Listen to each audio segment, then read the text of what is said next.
60 साल के बाद सतत तीसरी बार देश की जनता ने मोदी जी को प्रधानमंत्री बनाने का काम किया है।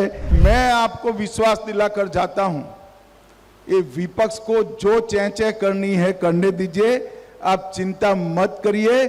29 में भी एनडीए ही आएगा, मोदी जी। उनको ये मालूम नहीं है कि 3 चुनाव में कांग्रेस को जितनी सीटें मिली उससे ज्यादा सीटें बीजेपी इस चुनाव में जीती।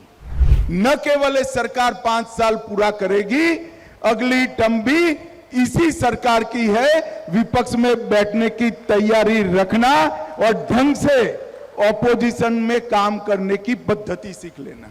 60 साल के बाद सतत तीसरी बार देश की जनता ने मोदी जी को प्रधानमंत्री बनाने का काम किया है और एनडीए की पूर्ण बहुमत की सरकार बनाई।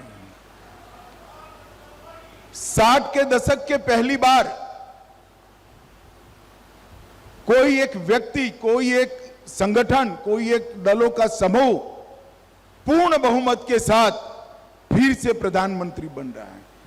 एक प्रकार से देश की जनता ने मोदी जी के कामों पर थप्पा लगाने का काम किया है और मैं आपको विश्वास दिलाकर जाता हूं, ये विपक्ष को जो चैं-चैं करनी है करने दीजिए, आप चिंता मत करिए।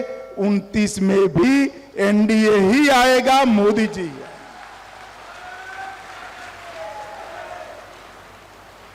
उनको लगता है कि कुछ सफलता मिलने से हम चुनाव जीत गए। उनको ये मालूम नहीं है कि 3 चुनाव में कांग्रेस को जितनी सीटें मिली उससे ज्यादा सीटें बीजेपी इस चुनाव में जीती। ये इनको मालूम नहीं है। और उनके पूरे गठबंधन की टोटल जितनी सीटें हैं, अकेली एनडीए के एक ही दल बीजेपी की इनसे ज्यादा सीटें हैं। मैं ये लोग जो अस्थिरता फैलाना चाहते हैं वो बार बार कहते हैं कि ये सरकार चलने वाली नहीं है। मैं उनको एक विश्वास दिलाने आया हूं, उनको, विपक्ष के मित्रों को, जनता को तो भरोसा है ही। न केवल सरकार 5 साल पूरा करेगी, अगली टर्म भी इसी सरकार की है। विपक्ष में बैठने की तैयारी रखना और ढंग से ऑपोजिशन में काम करने की पद्धति सीख लेना।